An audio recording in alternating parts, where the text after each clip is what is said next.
Let's go with Mattis right now. Good afternoon, everyone. For today's briefing, we're joined by Secretary of Defense Jim Mattis and General Joseph Votel, Commander of U.S. Central Command in Tampa, Florida.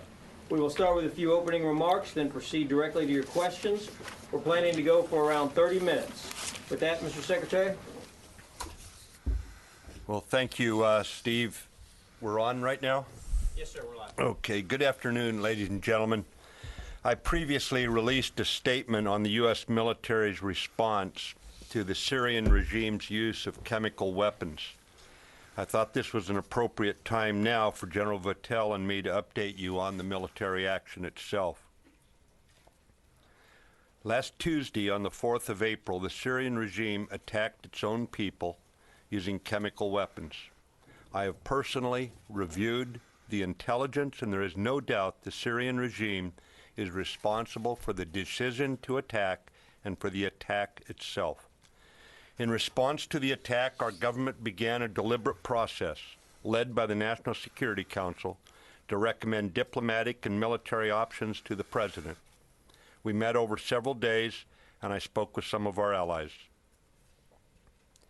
The National Security Council considered the near century-old international prohibition against the use of chemical weapons, the Syrian regime's repeated violations of that international law, and the inexplicably ruthless murders the regime had committed. We determined that a measured military response could best deter the regime from doing this again. As always, we examined how best to avoid civilian casualties in the execution of the strike, and our actions were successful. Based on these considerations, on 6 April, the President directed military action consistent with our vital national interest to deter the use of chemical weapons. This military action demonstrates the United States will not passively stand by while Assad blithely ignores international law and employs chemical weapons he had declared destroyed. We were aware of the presence of Russians at the airfield and took appropriate actions to ensure no Russians were injured in the attack. Our military policy in Syria has not changed. Our priority remains the defeat of ISIS. ISIS represents a clear and present danger, an immediate threat to Europe, and ultimately a threat to the United States homeland. In closing, the Syrian regime should think long and hard before it again acts so recklessly in violation of international law against the use of chemical weapons. General Votel will now provide further information on the strike. Thank you, Mr. Secretary. As Secretary Mattis stated, United States Central Command was directed to develop military options in response to the Syrian regime's use of chemical weapons. We did that and developed a target strike package with the goal being to eliminate those capabilities, including airframes, equipment, and fuel supplies that provided offensive military capacity for the regime from Shayrat Airfield. We did not deliberately target personnel in these strikes. Once the order was received, we targeted 59 locations on the airfield and struck 57 of those.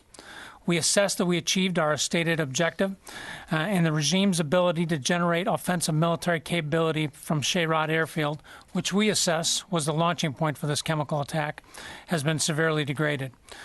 We are obviously paying close attention to the environment in the wake of these strikes and remain appropriately postured to respond as necessary. Meanwhile, we are focused on the Defeat ISIS campaign, which remains our primary mission. In closing, I want to commend the exceptional skill and professionalism of our military forces involved in this strike operation. They performed extraordinarily well, and we are very, very proud of them. Well, thank you, General Votel. We can take your questions now. Bob, let's start with yours. Secretary Mattis, thank you.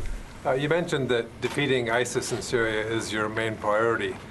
But in light of the chemical attack, is it your view that the U.S. should take some additional steps, such as creating safe zones or no-fly zones, or even attempting to or removing Bashar al-Assad from power? And if I may ask General Votel if you could bring us up to date on the prospects for sending additional troops to Syria to accelerate the campaign there. Bob, the goal right now in Syria and the military campaign is focused on accomplishing that, is breaking ISIS destroying ISIS in Syria. This was a separate issue that arose in the midst of that campaign, the use by the Assad regime of chemical weapons, and we addressed that militarily. But the rest of the campaign stays on track exactly as it was before Assad's violation. You don't see a point in doing safe zones or no-fly zones? Those other issues that you bring up are always under consideration among allies, and certainly the president has options, but right now the purpose of this attack was singular against the chemical weapons use. Bob, I would just, for the question you directed to me, I would just say, I'm not going to particularly comment on anything we might do in the future here. Obviously, we remain engaged with the department here and on the way forward, and so we'll let the leadership make the decisions here, and then we'll act accordingly. Mr. Secretary. Yeah, Barbara. For both of you gentlemen, Mr. Secretary, you said, I believe, that Assad should think long and hard about doing this again. It seems like you are sending him a very direct military message. What message are you sending to Assad about this? Do you feel? Why do you feel? What message are you sending? Why do you feel he chose to do this not until the Trump administration took office? Did he read the signals from administration officials that ISIS was no longer the top priority? While ISIS might be the priority, regime change was not. Do you feel that that's the signal he got, and are you sending him a new signal? And for you, General Votel, although you don't talk about future military operations and ISIS remains a priority, how prepared are you, how prepared is Central Command to take on additional military targeting? Do you feel you know, even if you can't say, where his chemical weapons are at this point? Barbara, we believe that Assad has used chemical weapons several times over the last several years, violated the international law that has prohibited their use since 1925. Syria is a signatory to that international convention. For them to have done this several times recently, over the last several years, is what I mean by recently. You've got to ask him why he chose now to try it again. I trust he regrets it now, considering the damage done to his Air Force. But when I say he should think long and hard about it, I'll just let the mission speak for itself on that score. Barbara, I would just say that, as the U.S. Central Command commander, I'm very confident that we can respond to any directions or orders that the Secretary or the President give us in the region. Do you know where his other chemical weapons are? Yeah, again, I'm not going to speculate on what we know or don't know here, but again, I remain very confident in our forces and our ability to respond when we're asked to do things. Mr. Secretary. First to General Votel, could you just bring us up to date about what measures you're taking in this kind of new, more tense environment to ensure protection of U.S. forces on the ground in Syria? And General Secretary Mattis, could you please let us know how does what you're doing militarily in Syria fit into a broader strategy being developed by this administration? How does the strike and the positioning of U.S. forces, U.S.-backed forces on the ground help in a broader strategic sense? Well, Phil, the broader strategy, as you know, is embedded inside a global strategy. And overall, right now, the Americans are making very clear that ISIS is in our crosshairs. And that's what our conduct of the campaign in Syria is designed to take on ISIS and defeat them. This other effort that came up in the midst of that had to be addressed because it addresses a vital national interest of ours that chemical weapons not be used, that the bar not keep getting lowered by the Assad regime so this becomes commonplace. We had to make a very, very clear statement on this. Phil, I would just add that, force protection, of course, is something we always pay attention to. And as the environment always changes, we have to change with that. So we're paying a lot of it. We continue to pay a lot of attention to that. As we executed this operation, I think we took very prudent measures to make sure that our forces, all of our coalition forces that were operating with us were well protected, were well aware of what was going on, and we had prudent measures in place. And what we have done is we've trusted our commanders on the ground to, with the authority and the decision-making capability to resume operations as they assess the environment. And so I remain very confident in their ability to do that. Can you specify what they are? Anything additional that you could specify that you've done differently? No, I don't think we've done anything differently that we haven't previously done in the past. Jennifer? There have been mixed messages from the administration about whether you are calling for regime change in Syria. Are you prepared are you calling for Assad to step aside, and are you prepared militarily if he were to step aside tomorrow? General Votel, have you seen any evidence that the Iranians were involved in this chemical attack, Qasem Soleimani in particular, and any evidence that Assad is moving his chemical stockpiles around within Syria? Jennifer, the strike that we're talking about here today was directed at the people who planned it, who held on to the weapons, contrary to what they had promised the international community and the United Nations when they said they had gotten rid of all those weapons. And the reason for the strike was that alone. It was not a harbinger of some change in our military campaign. Jennifer, I'm unaware of any information regarding Iran's participation in this, and I think we've seen some information that the regime has moved some aircraft and other things around. So I would imagine there's some movement of his equipment that is taking place. Whether it's chemicals or not, I don't think I can comment on that.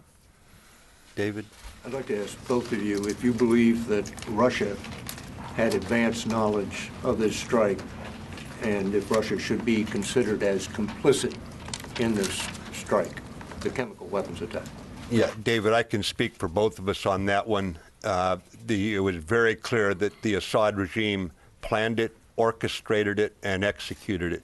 And beyond that, we can't say right now. We know what I just told you. We don't know anything beyond that. In this room on Friday, a briefer said that at the time of the attack, a drone was sighted over that village, and they weren't sure whether it was a Russian or a Syrian drone. Has it been determined yet whether that drone was Russian or Syrian?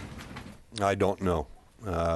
I will tell you that we have gone back through and looked at all the evidence we can, and it is very clear who planned this attack, who authorized this attack, and who conducted this attack itself. That we do know, with no doubt whatsoever. Yeah, Gene.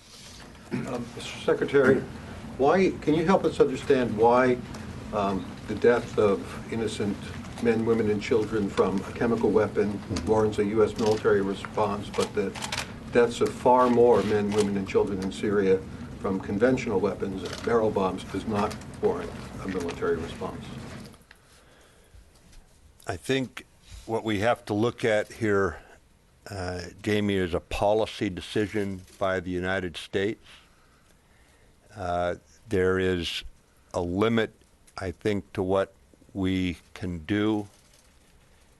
And when you look at what happened with this chemical attack, we knew that we could not stand passive on this, but it was not a statement that we could enter full-fledged, full-bore into the most complex civil war probably raging on the planet at this time.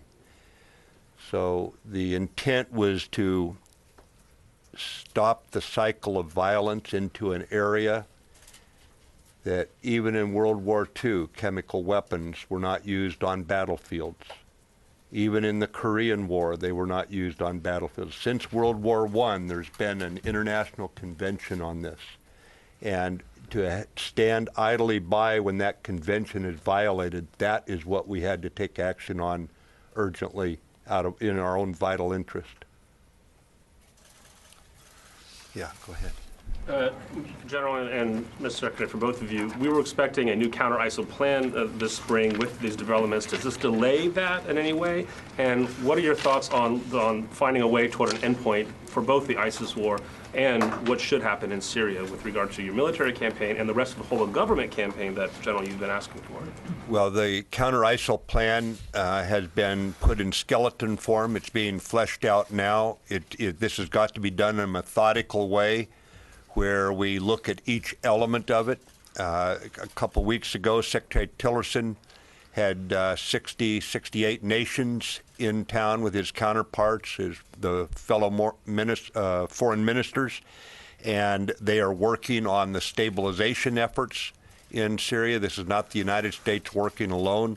It's a very, very complex security situation, and it's one that we're going to have to address in a very methodical manner. And it's not something you can simply add water to a dehydrated plant and it's suddenly a full-fledged plan. This is hard work, and it's going to take time. I would just add on the part of the question directed to me here. I think, the campaign plan remains where we thought that it would be at this particular point.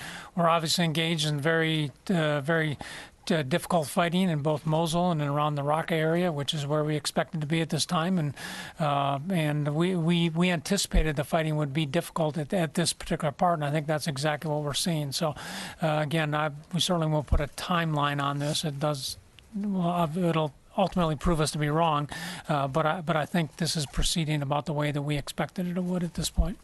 Go ahead. Mr. Secretary, if I can ask you about North Korea, the Vincent Strike Group has now been redirected towards the Sea of Japan in the coming weeks. General Brooks is no longer coming to testimony later this month. Has tension ratcheted up just recently in the past few days, and can you explain why? What has changed just in the past several days or week? And then, General Votel, if I could just ask you, Secretary Mattis mentioned about that Assad has used chemical weapons several times over the last several years. What chemicals have you seen there? Are we talking chlorine or something more specific? Yeah, I can answer the question. You asked him about my answer, if you wish. Right. We have, of course, we've seen chlorine. It's been documented by independent medical authorities.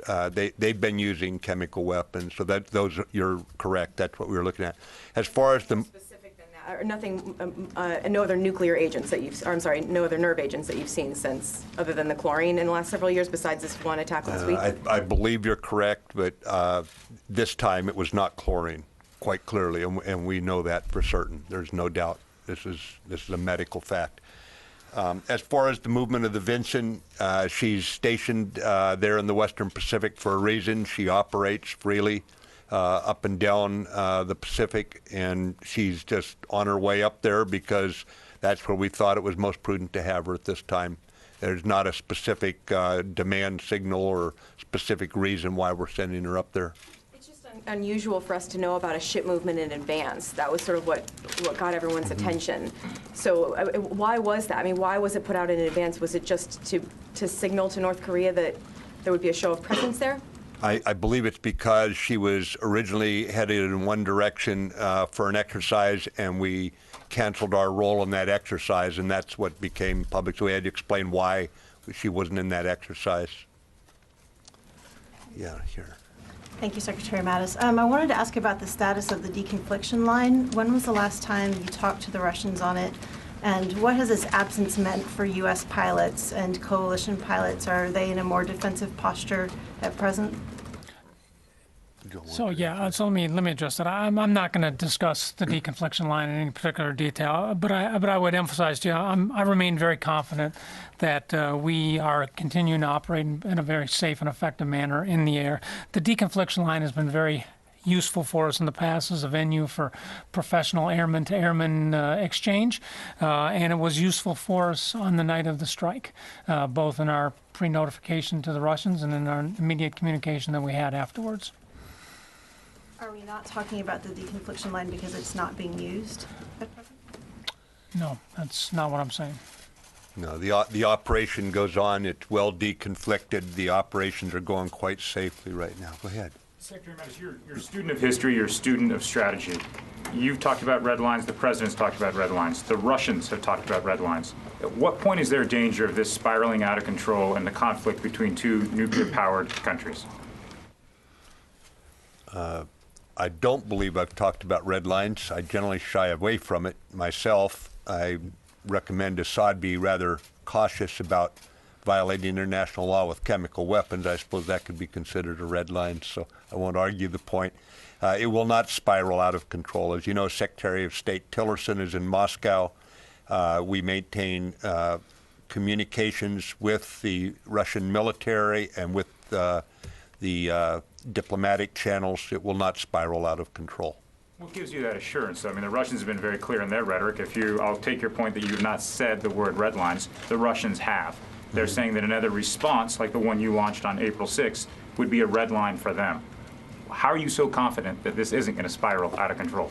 Well, I'm confident the Russians will act in their own best interest, and there's nothing in their best interest to say they want this situation to go out of control. Yes, ma'am. As you consider the U.S. force posture after ISIS is defeated in Mosul and Raqqa, are you contemplating maintaining U.S. bases or a U.S. base in Iraqi Kurdistan so as to be able to check any further resurgence of an ISIS-like group? The short answer is we are in consultations with the Iraqi government about what the stabilization phase looks like. There have been no decisions. There have been no offers made. Either way, we're in consultation. We're talking about what the tactical situation will probably look like. As you can tell, that some of that would be assumptions right now, since we have an active enemy still in the Euphrates River Valley, in Tal Afar, and of course the ongoing fight there in West Mosul. So that it would be premature to come to conclusions about that now, or even enter into the specifics about it now, until we actually have this enemy on the run out of there. But we would be willing to engage with the Iraq government on how this should look in the future. Yes, go ahead. Hey, Jamie. Has the White House given the military authority to preemptively strike at Syria if, in fact, you had knowledge of a looming chemical attack? And then I had a North Korea question. No. But you've not been given authority to preemptively strike if you know in advance of a Syrian attack? No. No, we have not. Yes. Thank you, Mr. Secretary. Does the U.S. view chlorine, barrel bombs filled with chlorine now as a chemical weapon? And a second question, if I may, going back to North Korea, are there any feasible or straightforward military actions that the U.S. could take that wouldn't immediately spiral into a broader regional conflict? Yeah, I don't want to speculate about North Korea military actions. We owe some confidentiality as we discussed with our allies this situation that we face up there. But as far as barrel bombs with chlorine, I mean, chemical weapons are chemical weapons. So that is the issue if you're talking about the strike we took. It's not about whether it's delivered with an artillery shell or it's delivered by a helicopter with a barrel bomb or a fighter aircraft with a bomb. It's about chemical weapons, and we've made clear where we stand on that. President Trump has made it exceedingly clear where the United States stands on that sort of malfeasance. Wow, you guys got lots of questions here today. My gosh, young lady, you've been very patient the whole time. Go ahead. Thank you, Mr. Secretary. I was hoping you can clarify something. In your statement yesterday, you said the cruise missile strikes took out 20% of Syria's operational aircraft. There was some confusion over that statement. Can you clarify it and explain how much of a blow it was to Syria's overall capability? And General Votel, we're in the process of isolating Raqqa right now. Does the coalition and our partnered forces there have what they need to begin the offensive on Raqqa, and what more resources do they need? Yeah, the Syrian Air Force is not in good shape. It's been worn down by years of combat plus some plus significant maintenance problems. We thought it was about. I thought it was about 20%. I think it's around 20 aircraft were taken out, which probably equates to about that. Although I probably shouldn't have used the 20%. We're trying to provide information as it comes in, and this is one of the challenges of trying to get it accurate, but get it out as quickly as we can actually give you some fidelity. But it's around 20 aircraft, and that damage to the Syrian Air Force is pretty severe, as you can tell.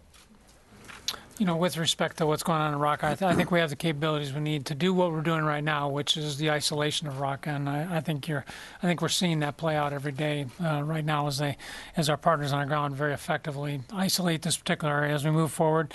Obviously, the Secretary and I and others are in consultation here on what additional resources we need, and I'll just leave it at that. We're talking about what needs. Oh, then you call, so they hate you for skipping the rest of them. All right, sir, we'll go with Ms. Nancy Youssef. Thank you very much. Mr. Secretary, I just wanted to clarify something you said earlier because it's an important point. Is it your contention that chemical weapons, if it's a barrel bomb holding chlorine, chemical weapons only being that with the use of a nerve agent, that is a chlorine in a barrel bomb would not necessarily lead to U.S. strikes, but it is the use of a nerve agent, that's the distinction you're making? I just want to make sure I'm understanding the point you were making earlier. Right. I just want to say very clearly that the use of chemical weapons, contrary to the Geneva Convention that Syria has signed up for, using chemical weapons that Syria agreed under UN pressure to remove from their arsenal, those chemical weapons that the Russians certified were gone, that if they use chemical weapons, they are going to pay a very, very stiff price. Okay? Hey, thanks very much, ladies and gentlemen. Appreciate your time here, and I guess waiting this afternoon to talk. Thank you very much.